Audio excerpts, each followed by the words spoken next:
مردوں کے لیے ریشم کا کپڑا حرام ہے۔ ایک صحابی کے لیے حضور صلی اللہ علیہ وسلم نے فرمایا صرف تیرے لیے حلال ہے، تیرے بعد پھر کسی کے لیے حلال نہیں۔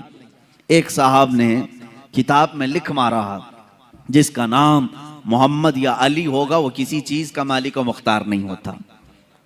ان کا بغض تھا، وہ عداوت تھی، نفرت رہی ہوگی، سیدھے نشانہ سادھا اور یوں کہا کہ ان کو کوئی اختیارات نہیں ہوتے۔ میرے عزیزو آؤ، صحابہ کرام رضوان اللہ تعالیٰ علیہ مجمعین یہ جانتے تھے کہ رسول پاک صلی اللہ تعالیٰ علیہ وسلم کو اللہ نے مختار بنایا ہے۔ کیسے؟ ایک صاحب آئے، حضور صلی اللہ تعالیٰ علیہ وسلم نے خطبے کے لیے ممبر پر خطبہ دیا۔ یہ بقرعید کا دن تھا، 10ویں ذی الحجہ، اور قربانی کا دن ہوتا ہے۔ حضور پاک صلی اللہ تعالیٰ علیہ وسلم نے خطبے میں ایک لفظ فرمایا کہ جنہوں نے ہماری عید سے پہلے گوشت ذبح کیا، بکرا ذبح کیا یا جانور ذبح کیا، ان کی قربانی نہیں ہوئی، وہ تو کھانے پینے والا ایک گوشت ہو گیا۔ جس نے عید سے پہلے قربانی کی اس کی قربانی نہیں ہوئی۔ رسول کریم صلی اللہ تعالیٰ علیہ وسلم نے جیسے ہی بیان کیا، ایک صحابی کھڑے ہوئے، کہا یا رسول اللہ صلی اللہ تعالیٰ علیہ وسلم، میں نے تو یہ سوچا کہ یہ عید کا دن کھانے پینے کا دن ہوتا ہے، میں فجر کے فوراً بعد ہی بکری ذبح کر دیا، گوشت ہو گیا، بن بھی گیا، کھا پی کر کے میں عید میں بھی آ گیا، میری قربانی کا کیا ہوگا؟ رسول کریم صلی اللہ تعالیٰ علیہ وسلم نے فرمایا وہ قربانی نہیں ہوئی، وہ قربانی نہیں ہوئی، وہ تو کھانے پینے کا گوشت ہوا۔ انہوں نے پوچھا پھر قربانی کے لیے جانور کتنا چاہیے؟ حضور پاک صلی اللہ تعالیٰ علیہ وسلم کی احادیث میں سے ہے 1 سال کا کم سے کم ہونا چاہیے نا بکرا یا بکری۔ 1 سال سے چھوٹی بکری یا بکرا ذبح نہیں کر سکتے آپ، جائز نہیں ہے، آپ کے لیے وہ جائز نہیں۔ جانوروں میں، بیلوں میں الگ الگ عمر جو متعین کی گئی۔ حضور پاک صلی اللہ علیہ وسلم نے فرمایا جاؤ دوسری بکری ذبح کرو۔ وہ صحابی کھڑے ہوتے ہیں، آقا میرے پاس اس کے علاوہ کچھ بھی نہیں تھا، ایک 6 مہینے کا بکری کا بچہ باقی ہے، کیا میں ذبح کروں؟ حضور پاک صلی اللہ تعالیٰ علیہ وسلم نے فرمایا جا تو ذبح کر لے، تیرے بعد پھر کسی کے لیے حلال نہیں ہوگا، تیرے بعد پھر قیامت تک کسی کے لیے 6 ماہ کے بکری کے بچے کے ذبح کرنے کی اجازت نہیں دی جائے گی۔ اس کا مطلب ہے نبی مختار کل ہیں، جسے جو چاہیں عطا کرتے ہیں۔ اللہ کے نبی صلی اللہ تعالیٰ علیہ وسلم وہ شارع اسلام ہے، بانی اسلام ہے، یعنی اسلام وہی ہے جو نبی کونین صلی اللہ تعالیٰ علیہ وسلم کے اعمال سے نکلا۔ سب سے بڑی دلیل حضور کے اختیارات کی، سب سے بڑی دلیل ہماری یہ 5 وقتہ نمازیں ہیں۔ پورا قرآن ہمیں بتائیں کہ قرآن نے السلام علیکم ورحمۃ اللہ وبرکاتہ۔ امید ہے آپ سب خیریت سے ہوں گے۔ میرے عزیز بھائیوں اور بہنوں، آج کا موضوع بہت ہی نازک مگر اہم ہے۔ ریشم کا کپڑا مردوں کے لیے حرام کیوں ہے؟ یہ وہ مسئلہ ہے جس پر آج کے زمانے کے بہت سے لوگ یا تو لا علم ہیں یا پھر یہ سمجھتے ہیں کہ اسلام نے شاید بلا وجہ پابندیاں لگائی ہیں، لیکن جب ہم اس کی گہرائی میں جاتے ہیں تو پتہ چلتا ہے کہ اسلام کا ہر حکم انسان کی اصلاح، پاکیزگی اور توازن کے لیے ہے۔ حضرت مفتی سلمان اظہری صاحب نے اپنے اس ایمان افروز بیان میں نہایت خوبصورتی سے یہ واضح فرمایا کہ ریشم کا لباس مردوں کے لیے منع کیا گیا ہے کیونکہ یہ نرمی، نزاکت اور ناز و نعمت کی علامت ہے جو عورتوں کے لیے موزوں ہیں، مردوں کے لیے نہیں۔ اسلام چاہتا ہے کہ مردوں میں غیرت، سادگی اور استقامت پیدا ہو، نہ کہ وہ زیب و زینت میں عورتوں کی مشابہت اختیار کریں۔ یہی وجہ ہے کہ رسول اللہ صلی اللہ علیہ وسلم نے فرمایا ریشم اور سونا میری امت کے مردوں پر حرام کیے گئے ہیں اور عورتوں کے لیے حلال ہے۔ یہ ممانعت دراصل اسلامی معاشرت کے حسن کو قائم رکھنے کے لیے ہے۔ اسلام مرد و عورت کو الگ الگ کردار دیتا ہے اور اگر یہ فرق مٹ جائے تو معاشرہ اپنی فطری ترتیب کھو دیتا ہے۔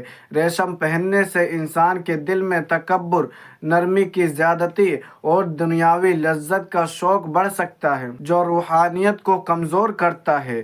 اس لیے اللہ اور اس کے رسول صلی اللہ علیہ وسلم نے ہمیں سادگی، وقار اور عاجزی کی راہ دکھائی۔ دوستو، آج ضرورت ہے کہ ہم اپنے فیشن، اپنی پسند اور اپنے معیار کو سنت نبوی صلی اللہ علیہ وسلم کے مطابق کریں، کیونکہ جو بندہ دنیا میں اپنی ظاہری خوشنمائی کے بجائے دل کی خوبصورتی پر توجہ دیتا ہے، اللہ تعالیٰ اس کے چہرے کو نور سے بھر دیتا ہے۔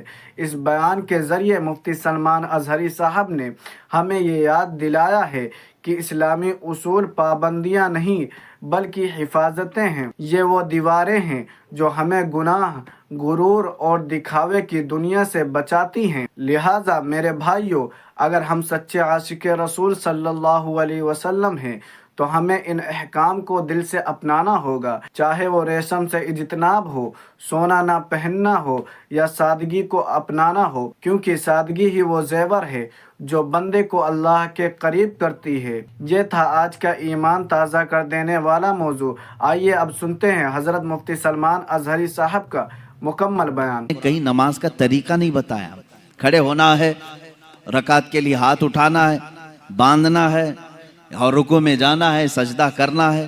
یہ تمام چیزیں قرآن میں آپ کو کہیں نہیں ملیں گی۔ رکوع کی کیفیت کیا ہے؟ رکوع کرنے کا حکم ہے، سجدہ کرنے کا حکم ہے، لیکن اس کی کیفیت کیا ہے؟ کتنا جھکنا ہے، کتنا نہیں ہے؟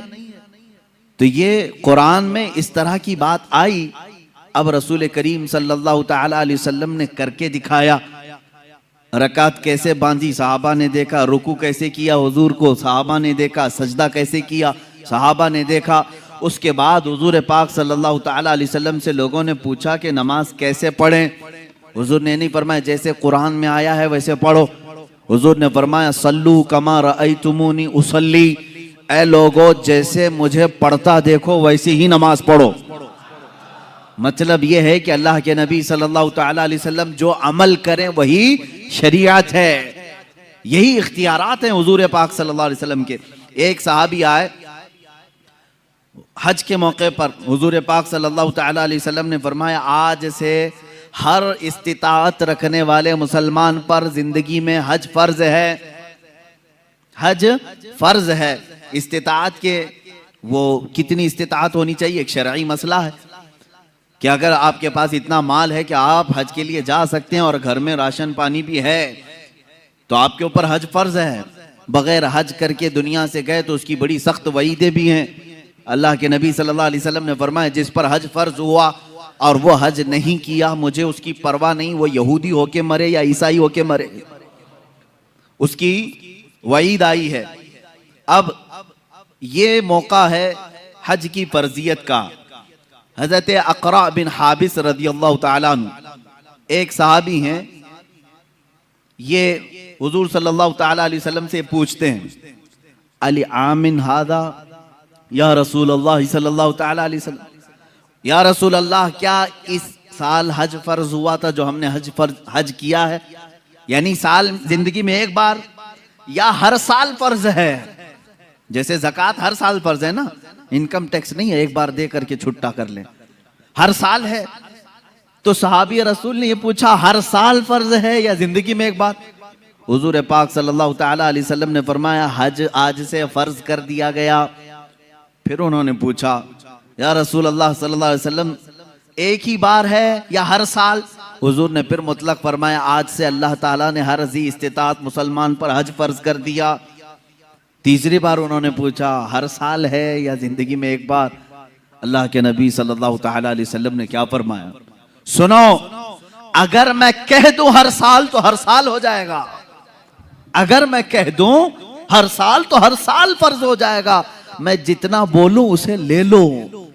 یہی قرآن کہتا ہے ما آتاکم الرسول فخذوا، رسول جو تمہیں دے دے وہ لے لو، وما نہاکم عنہ فانتہوا، جس سے رسول تمہیں روکیں اس سے رک جاؤ۔ اس سے قرآن بتا رہا ہے کہ رسول کو مجبور نہیں مالک و مختار پیدا کیا گیا۔ عزیزان گرامی، ہمارا یہ عقیدہ ہے یا نہیں؟ رسول کو مجبور سمجھتے ہو؟ میرے آقا صلی اللہ تعالیٰ علیہ وسلم مالک و مختار ہیں۔ اب دیکھیں اختیارات جو شریعت کے اندر ہے، دنیا کا کوئی مفتی اس کے بعد کسی کو بھی یہ اختیار نہیں دیا گیا جو رسول پاک کو اللہ نے اختیار دیا تھا۔ حضور پاک صلی اللہ تعالیٰ علیہ وسلم کے پاس ایک صاحب آئے، سونے کی انگوٹھی تھی ان کے پاس۔ حضور پاک صلی اللہ علیہ وسلم نے فرمایا صرف اس کے لیے حلال ہے، باقی کسی کے لیے حلال نہیں۔ ایک کے لیے ریشم کا کپڑا، مردوں کے لیے ریشم کا کپڑا حرام ہے۔ ایک صحابی کے لیے حضور صلی اللہ علیہ وسلم نے فرمایا صرف تیرے لیے حلال ہے، تیرے بعد پھر کسی کے لیے حلال نہیں۔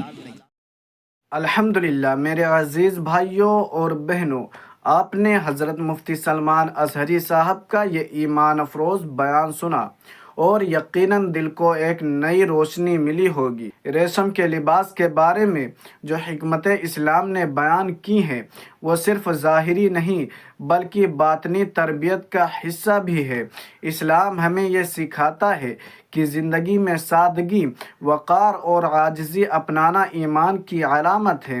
ریشم، سونا اور دکھاوے کی چیزیں وقتی خوشی تو دے سکتی ہیں، لیکن یہ دل کے سکون اور روح کی بلندی کو ختم کر دیتی ہیں۔ اللہ کے نزدیک وہ شخص زیادہ عزیز ہے جو اپنے لباس اور رہن سہن میں سادہ مگر دل سے مخلص ہو۔ دوستو، ہمیں یہ یاد رکھنا چاہیے کہ جو بندہ دنیا کی چمک دمک کے پیچھے بھاگتا ہے وہ اصل دولت یعنی ایمان اور تقوی سے محروم ہو جاتا ہے، لیکن جو بندہ اللہ کے حکم کے آگے سر جھکاتا ہے، چاہے وہ معمولی کپڑا پہنے مگر نیت خالص ہو، تو وہ اللہ کے نزدیک بادشاہوں سے زیادہ معزز ہے۔ اس بیان کا پیغام یہی ہے کہ ہماری پہچان ہمارے کپڑوں سے نہیں بلکہ ہمارے کردار، نیت اور ایمان سے ہے۔ اس لیے اپنے لباس کو شریعت کے مطابق بنائیں، اپنی نیت کو صاف رکھیں اور اپنے دل کو دنیاوی فخر سے پاک کریں۔ اگر آپ کو یہ باتیں دل کو لگی ہوں